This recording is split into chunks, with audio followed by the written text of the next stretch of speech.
விஷயத்தை பற்றி பேச போகிறோம், யாரை பற்றி பேச போகிறோம் அப்படின்னு சொல்லி கேட்டிங்க அப்படின்னா, கிட்டத்தட்ட கடந்த 3 வருஷமா 2000 கோடி ரூபாய் மதிப்பு இருக்கக்கூடிய போதைப் பொருட்கள், அதாவது 3500 கிலோ போதைப் பொருட்கள் அப்படின்றது 45 டைம் வெளிநாடுகளுக்கு சக்ஸஸ்ஃபுல்லாக கடத்தப்பட்டிருக்கு அப்படின்னு சொல்லி சொன்னோம் அப்படின்னா, கேட்கவே ரொம்ப ஷாக்கிங்காக இருக்கும் இல்லையா? என்னப்பா நம்ம வந்து தொடர்ந்து படிச்சுக்கிட்டே தான் இருக்கோம். விமான நிலையத்தில் பார்த்தோம் அப்படின்னா, துபாயிலேருந்து தங்கம் கடத்திட்டு வரப்பட்டவங்க கைது பண்ணுறாங்க. அது மட்டும் இல்லாமல் ஏதேதோ கடத்திட்டு வரப்பட்டதெல்லாம் இருக்கு இல்லையா?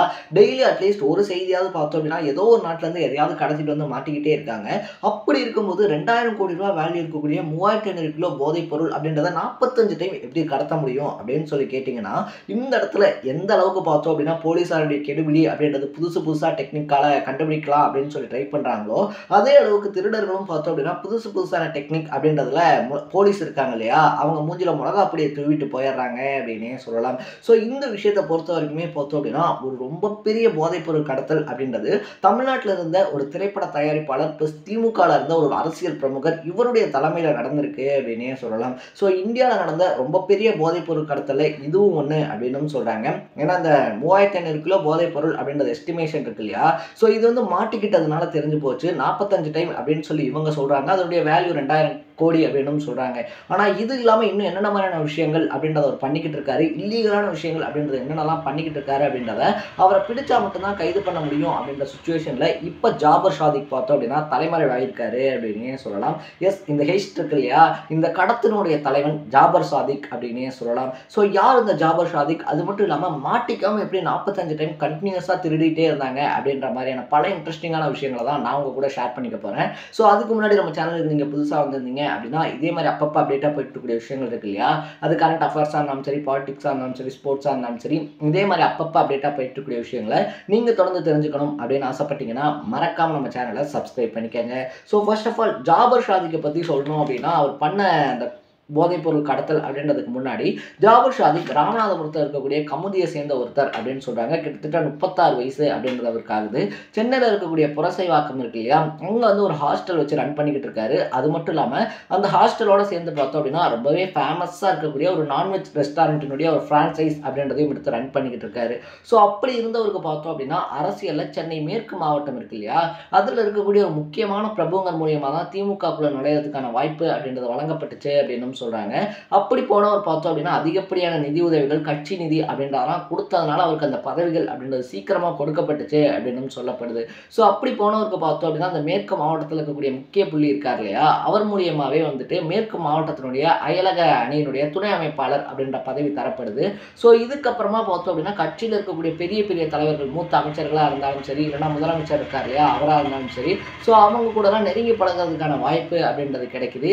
இந்த பக்கம் அரசியல் அப்படின்றத பார்த்துட்டு இருந்தா அவர் பார்த்தோம் அப்படின்னா அந்த பக்கத்தில் சினிமாக்குள்ளேயும் காலடி எடுத்து வைக்கிறாரு அப்படின்னே சொல்லலாம். ஸோ காலடி எடுத்து வைக்கும் போது பார்த்தோம் அப்படின்னா சின்ன பட்ஜெட் படங்கள் அப்படின்றத தயாரிக்க ஆரம்பிக்கிறாரு. அமீர் இருக்கார் இல்லையா, அமீருடைய நடிப்பில் ஒரு படம் அப்படின்றத எடுக்கிறாரு. அது மட்டும் இல்லாமல் கையில் ஆனந்தி நடிச்சுக்கிட்டு இருக்கக்கூடிய மங்கை அப்படின்ற ஒரு படத்தையுமே ப்ரொடியூஸ் பண்ணிக்கிட்டு இருக்காரு.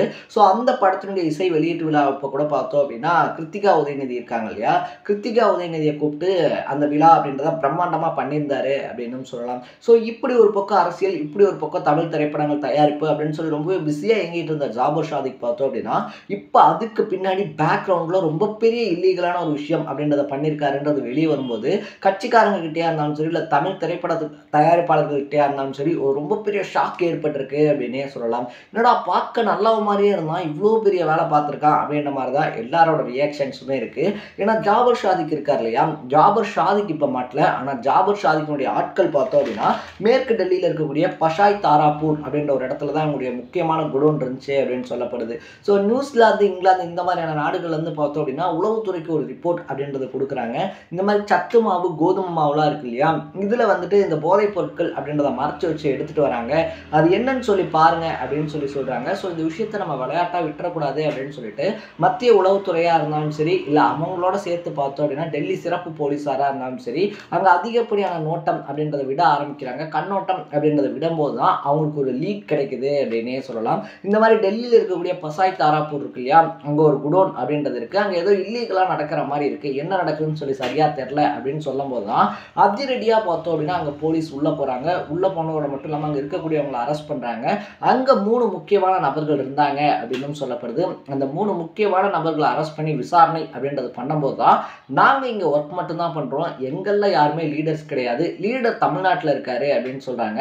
கைது பண்ணப்பட்ட 3 பேருமே தமிழ்நாட்டை சேர்ந்தவங்க அப்படின்னு சொல்லலாம். என்னடா தமிழ்நாட்டில் இருக்காரா, தமிழ்நாட்டில் இருந்துக்கிட்டு இங்கே டெல்லியில் எப்படி இவ்வளோ பெரிய கடத்தல் அப்படின்றத நடத்த முடியும், சரி இந்த கடத்தலுக்கு யார் தான் மூளையாக செயல்பட்டுக்கிட்டு இருக்கா அப்படின்னு சொல்லி கேட்கும் போது தான் ஜாபர் ஷாதிக் இருக்கார் இல்லையா, அவருடைய பெயர் வெளியே வருது அப்படின்னே சொல்லலாம். ஸோ கைது பண்ணப்பட்ட 3 பேருமே பார்த்தோம் அப்படின்னா ஜாபர் ஷாதிக்கினுடைய பெயர் அப்படின்றத சொல்கிறாங்க. இந்த மாதிரி அவர் தான் பண்ண சொன்னார், இதைத்தான் பண்ணிக்கிட்டு இருக்கோம் அப்படின்னு சொல்லிட்டு. ஸோ அவங்க சொல்லும் போது தான் பார்த்தோன்னா கிட்டத்தட்ட 2000 கோடி ரூபா மதிப்பு இருக்கக்கூடிய போதைப் பொருட்கள் அப்படின்றது 3500 கிலோ போதைப் பொருட்கள், அதை வந்து பார்த்தோம் அப்படின்னா நாங்கள் வெளிநாடுகளுக்கு 45 டைம் சக்ஸஸ்ஃபுல்லாக வந்துட்டு கடத்திட்டோம் அப்படின்னு சொல்கிறாங்க. கடத்தினதோட மட்டும் இல்லாமல் அவங்கள கைது பண்ணும்போது கிட்டத்தட்ட 50 கிலோ அளவுக்கு பார்த்தோம் அப்படின்னா சூடோ பெட்ரைன் அப்படின்னு சொல்லக்கூடிய ஒரு போதைப் பொருள் தயாரிக்கக்கூடிய ஒரு வேதிப்பொருள் இருக்குது. ஸோ அந்த சூடோ பெட்ரைனை பயன்படுத்தி பார்த்தோம் அப்படின்னா ஒரு போதைப் பொருளை தயாரிக்க முடியும் அப்படின்னு சொல்கிறாங்க. அந்த போதைப் பொருளை தயாரித்து தான் இவங்க வந்து வெளிநாடுகள் இருக்கு இல்லையா, வெளிநாடுகளுக்கு ஏற்றுமதி, அதாவது கடத்தலை ஏற்றுமதி பண்ணிக்கிட்டு இருக்காங்க அப்படின்னு சொல்லப்படுது.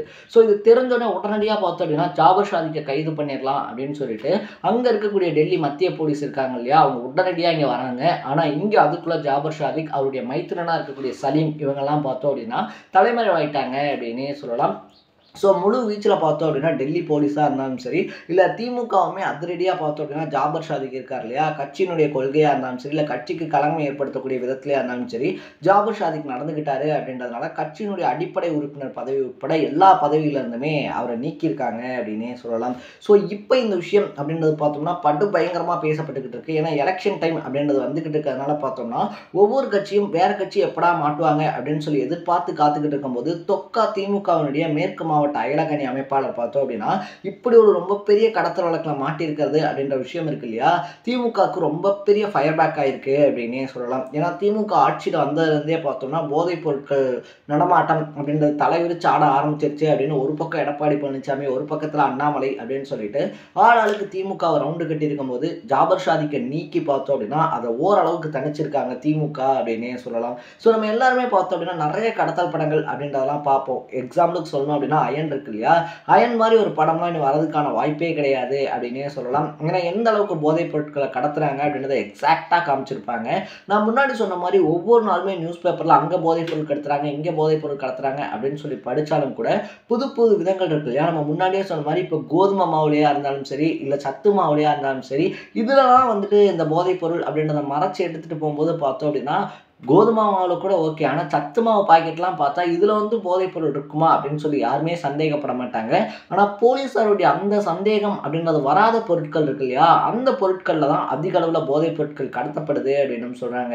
ஏன்னா சாதாரண கோதுமை மாவு தானே, சாதாரண இந்த மாவு தானே, சத்து மாவு தானே அப்படின்னு சொல்லி விடும்போது தான் அதை யூஸ் பண்ணி தான் கிட்டத்தட்ட 45 டைமுக்கு மேலே இவங்க கடத்தல் அப்படின்றதும் பண்ணியிருக்காங்க. ஸோ இனிமேல் பார்த்தோம் அப்படின்னா இந்த மாதிரியான ஆட்கள் பண்ணுறதுனால சாதாரண சாமானிய மக்கள் இருக்காங்க இல்லையா, அவங்களும் ஒரு கோதுமை மாவையோ ஒரு சத்து மாவையோ சாதாரணமாக ஒரு இடத்துல இருந்து இன்னொரு இடத்துக்கு எடுத்துகிட்டு போக முடியாத நிலைமை அப்படின்றத இவங்க கிரியேட் பண்ணிட்டு இருக்காங்க அப்படின்னு தான் சொன்னோம். ஸோ நீங்கள் இந்த விஷயத்தை பற்றி என்ன நினைக்கிறீங்க அப்படின்றத நம்ம கமெண்ட் செக்ஷனில் பதிவு பண்ணிவிட்டு, ஸோ லியோ திரைப்படத்தில் இருக்கு இல்லையா, லியோ திரைப்படமாக இருந்தாலும் சரி, இல்லைனா அயனாக இருந்தாலும் சரி, இந்த மாதிரி திரைப்படங்களை நம்ம பார்க்கக்கூடிய விஷயம் அப்படின்றது ரியல் லைஃப்பில் நடக்கும்போது கேட்க நமக்கே கொஞ்சம் ஷாக்கிங்காக இருக்குது அப்படின்னே சொல்லலாம். இன்னும் பல பேருக்கு பார்த்தோம் அப்படின்னா இப்படி 2000 கோடி ரூபா மதிப்பு இருக்கக்கூடிய போதைப் பொருள் கடத்தின ஒருத்தரை கைது பண்ணுறதுக்கு போலீஸ் தேடிக்கிட்டு இருக்காங்க அப்படின்றதே தெரியாது. ஸோ இதே மாதிரி இன்ட்ரெஸ்டிங்கான விஷயங்கள், உங்களுக்கு தெரியாத பல விஷயங்கள் அப்படின்றத நீங்கள் தொடர்ந்து தெரிஞ்சுக்கணும் அப்படின்னு சொல்லி ஆசைப்பட்டீங்கன்னா மறக்காமல் நம்ம சேனலை சப்ஸ்கிரைப் பண்ணிக்கோங்க. அப்பப்போ அப்டேட்டாக போயிட்டு இருக்கிற விஷயங்கள், அது கரண்ட் அஃபேர்ஸாக இருந்தாலும் சரி, பாலிடிக்ஸாக இருந்தாலும் சரி, ஸ்போர்ட்ஸாக இருந்தாலும் சரி, இல்லை அதை தாண்டின விஷயங்களாக இருந்தாலும் சரி, எல்லாத்தையுமே நான் உங்க கூட ஷேர் பண்ணிக்கிறேன். நாளைக்கு இதே மாதிரி இன்னொரு இன்ட்ரெஸ்டிங்கான வீடியோட சந்திக்கலாம்.